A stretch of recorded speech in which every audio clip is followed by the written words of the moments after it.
Kamusta? Welcome sa Teatro Recap! Ngayon, tatalakayin natin ang isang pelikulang pinamagatang, Monolith. Nagsisimula ang pelikula sa isang advertisement mula sa isang high-tech na brand ng sasakyan na tinatawag na Monolith. Sa ad, ipinapaliwanag ng tagapagpakilala na ang sasakyang ito ay kinilala bilang pinakaligtas na kotse sa buong mundo at may mga kakaibang safety features. Ayon sa kanya, napakamoderno ng kotse at may ilang advanced na tampok tulad ng hindi nababasag na salamin, matibay na gulong, at sobrang tibay na katawan upang mapanatiling ligtas ang mga sakay nito mula sa anumang panganib o pagnanakaw. Lahat ng mga feature nito ay maaaring kontrolin gamit ang isang AI-connected smartphone app. Habang nasa loob ng sasakyan, ang isang virtual assistant na tinatawag na Lilith ay tumutulong sa may-ari upang makipag-ugnayan sa sistema ng sasakyan. Sa susunod na eksena, makikita natin ang isang ina na sakay ng parehong AI car, kasama ang kanyang anak, papunta sa bahay ng lola ng bata. Habang nakikipag-usap siya sa AI assistant na si Lilith, nalaman natin na ang pangalan ng ina ay Sandra, at ang kanyang 2 taong gulang na anak ay si David. Ang asawa ni Sandra na si Carl ay isang piloto, kaya hindi niya nasamahan ang mag-ina dahil abala ito sa trabaho. Napaka-advance ng teknolohiya ng sasakyan, na kahit ang timbang ng bawat pasahero ay kayang matukoy. Maya-maya tumawag si Carl at sinabing nasa Central Airport siya pagkatapos ng kanyang duty. Miss na miss daw niya ang kanyang mag-ina. Ngunit biglang may kumatok sa pinto ng kwarto ni Carl, kaya agad siyang nagpaalam at ibinaba ang tawag. Samantala, naging makulit si David at nagsimulang mag-alboroto. Upang patahimikin ito, ibinigay ni Sandra ang kanyang smartphone. Makalipas ang ilang sandali, huminto si Sandra sa isang gasolinahan sa gilid ng kalsada. Dinala niya si David sa banyo upang palitan ang kanyang diaper, habang may mga babaeng tumatawa sa isang sulok. Bukod sa gasolinahan, may mini supermarket din sa lugar. Kaya bumili si Sandra ng paboritong merienda ni David. Habang nagbabayad siya sa counter, napansin niya na may isang tao sa labas na sinusubukang pasukin ang kanyang sasakyan. Sa halip na magpanik, kinuha lang niya ang kanyang smartphone at nilock ang sasakyan gamit ang smart app. Dahil sa sobrang pagkaabala niya sa nangyayari, hindi niya namalayang nakahiwalay na pala sa kanya si David. Nang mapansin niyang wala ang anak niya, napasigaw siya at nagsimulang maghanap sa buong supermarket. Lumabas siya at tinawag pa ang isang estranghero, iniisip na baka kasama nito si David. Sobra siyang natakot. Ngunit kalaunan, natagpuan niya si David kasama ang 3 babaeng nakasabay niya kanina sa banyo. Agad niyang kinuha si David, ipinasok sa kotse at inactivate ang vault mode. Dahil dito, naputol ang kanyang koneksyon sa labas at nakahinga siya ng maluwag. Habang nasa daan, napagod si Sandra sa mahabang biyahe, kaya tinawagan niya ang kanyang best friend na si Jessa. Sa hindi inaasahang pagkakataon, sinabi ni Jessa na nasa isang hotel siya malapit sa Central Airport. Mas nakakagulat pa, inaamin nitong siya at si Carl ay magkasama sa hotel na iyon. Labis na nasaktan si Sandra. Dahil sa matinding sama ng loob, hindi na siya bumaba ng sasakyan pagdating nila sa bahay ng kanyang biyenan. Hindi rin niya tinigilan ang pagtawag kay Carl, ngunit hindi ito sumasagot. Nagpapanggap na abala, kahit na halatang nagsisinungaling. Dahil dito, nagdesisyon siyang harapin si Carl ng personal at tumungo sa Central Airport sa Los Angeles. Sa kanyang biyahe, nakita niya sa isang signboard na 320 mile pa ang layo ng Los Angeles. Maya-maya, sinabi ng AI assistant na si Lilith na may malubhang aksidente sa pangunahing highway, kaya mabagal ang magiging daloy ng trapiko. May aksidente sa freeway, asahang magkakaroon ng delay. Sinabi rin ni Lilith na mas mabilis silang makakarating kung dadaan sila sa bypass road. Ngunit may babala rin siya, ang rutang ito ay halos walang dumadaan at walang tao sa paligid. Ngunit hindi na ito pinansin ni Sandra. Lakas loob siyang dumaan sa alternatibong ruta. Habang dumidilim, nahirapan siyang magmaneho. Lumalala ang hamog at naging mahirap makita ang kalsada. Wala siyang makitang ibang tao o sasakyan, maliban sa isang electrical substation sa gitna ng kawalan. Tiningnan niya ito sandali, ngunit nagpatuloy lang siya sa pagmamaneho. Ang lugar ay sobrang liblib na ang tanging mga nilalang na naroon ay mga mababangis na hayop. Biglang nawala sa focus si Sandra at nahagip niya ang isang usa na tumatawid sa kalsada. Dahil sa lakas ng impact, nagsimulang umiyak si David. Kaya, gaya ng dati, ibinigay ni Sandra ang kanyang smartphone upang mapatahimik ito. Pagbaba ni Sandra upang tingnan ang kondisyon ng usa, nakita niyang halos patay na ito. Ngunit ang mas malaking problema, naipit ang bangkay ng usa sa harapan ng sasakyan, kaya hindi ito makausad. Habang iniisip niya ang gagawin, nakalimutan niyang nasa loob ng kotse si David mag-isa. Habang naglalaro si David sa cellphone, aksidente niyang nabuksan ang AI car app. Dahil naglalaro lang siya, napindot niya ang Vault Mode, ang feature na naglalak sa sasakyan upang protektahan ang pasahero mula sa anumang panganib sa labas. Nang ma-realize ni Sandra ang nangyari, sinubukan niyang buksan ang pinto. Ngunit huli na ang lahat. Sa labas ng sasakyan, nagpumilit siyang ipaliwanag kay David kung paano i-deactivate ang Vault Mode. Ngunit 2 taong gulang lang ang bata, hindi niya ito maintindihan.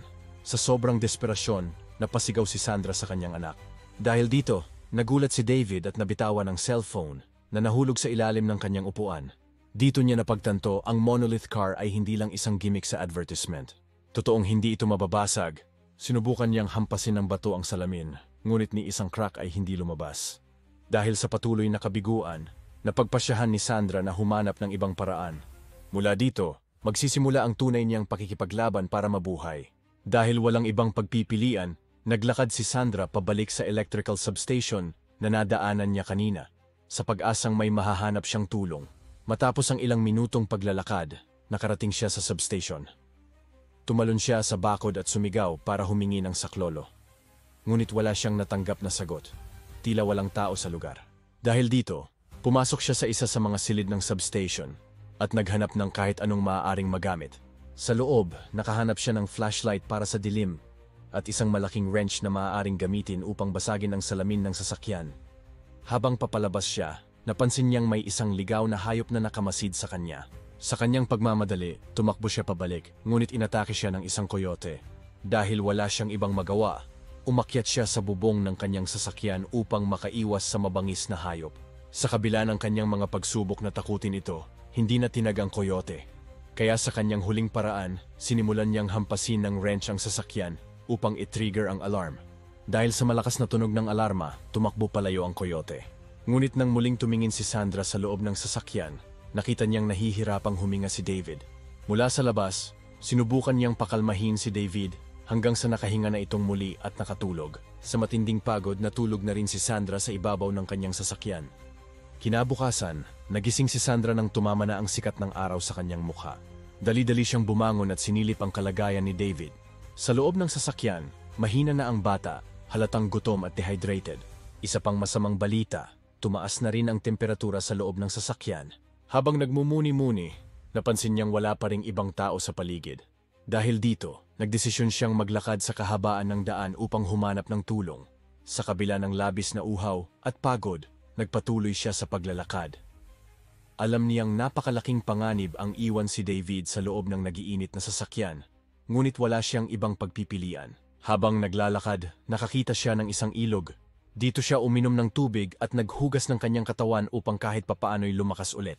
Matapos magpahinga, nagpatuloy siya sa kanyang paglalakbay at pumunta sa isang matarik na burol. Pagkatapos ng maraming oras ng paglakad, nakakita siya ng isang lumang paliparan. Dito, nakakita siya ng isang abandonadong jet. Samantala, sa loob ng monolith, lalong tumindi ang init, dahilan upang mag-activate ang emergency cooling system ng sasakyan. Sa loob ng lumang jet, nakahanap siya ng ilang gamit. Alak, isang galon ng gasolina, lighter, at 2 ekstrang gulong ng eroplano. Dahil sa labis na pagkapagod, uminom siya ng kaunting alak bago pinagsama-sama ang mga kagamitan. Gamit ang gasolina, sinindihan niya ang 2 gulong upang makalikha ng makapal na usok. Sa pag-asang may makakapansin dito, matapos tiyakin na makikita ang usok mula sa malayo, bumalik siya sa monolith dala ang 1 galon ng tubig mula sa ilog. Ngunit pagdating niya, nakita niyang si David ay nanghihina na. Namumula ang balat ng bata at hindi ito gumagalaw. Sa labis na takot, tinawag niya si David, ngunit hindi ito sumagot. Dahil wala na siyang ibang magawa, inakyat niya ang bubong ng sasakyan at ibinuhos ang tubig mula sa ilog.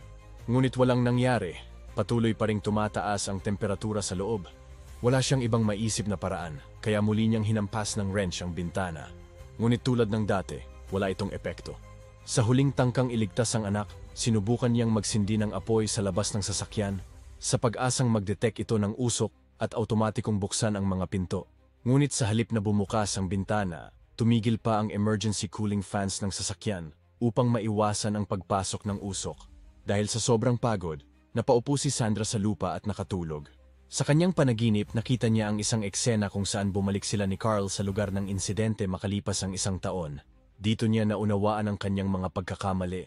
Ngunit sa panaginip niya, patuloy niyang sinisisi si Carl sa nangyari kay David. Nagising siya sa ingay ng koyote. Naroon na naman ito. Dahil hindi na siya makakatakas, sinubukan niyang umakyat sa bubong ng sasakyan. Ngunit dahil sa sobrang init ng sasakyan, hindi siya nagtagal at napilitang gumapang sa ilalim nito. Dito, kinagat siya ng koyote sa paa. Dahil dito, napagtanto niyang hindi siya ang habol ng koyote, kundi ang bangkay ng usa. Nang matagpuan ito ng koyote, hinila nito ang usa palabas. Dahil dito gumalaw ang sasakyan at unti-unting umatras. Dahil wala na siyang ibang magawa, sinubukan niyang pigilan ang paggalaw ng sasakyan. Ngunit kahit anong gawin niya, tuluyan itong umatras palapit sa bangin. Ngunit sa huling sandali, isang maliit na bato ang humarang sa gulong.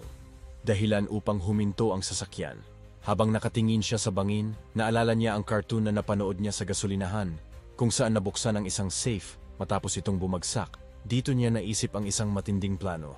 Alam niyang may panganib ang gagawin niya, ngunit wala na siyang ibang pagpipilian. Gamit ang wrench, dinurog niya ang batong humarang sa gulong. Matapos nito, sadyang itinulak niya ang sasakyan pababa ng bangin, habang nasa loob pa si David. Habang bumabagsak ang sasakyan, automatikong nag-activate ang AI system nito. Dahil sa built-in na safety feature ng monolith, agad nitong in-adjust ang gravitational pressure upang tiyakin na babagsak ito ng tuwid at hindi makakasama kay David. Dahil din sa system nito, automatikong na-deactivate ang vault mode.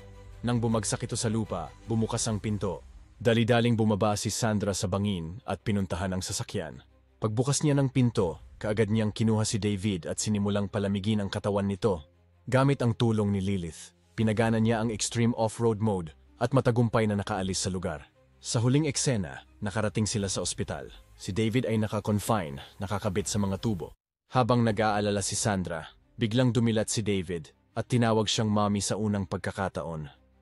At doon nagtatapos ang pelikula.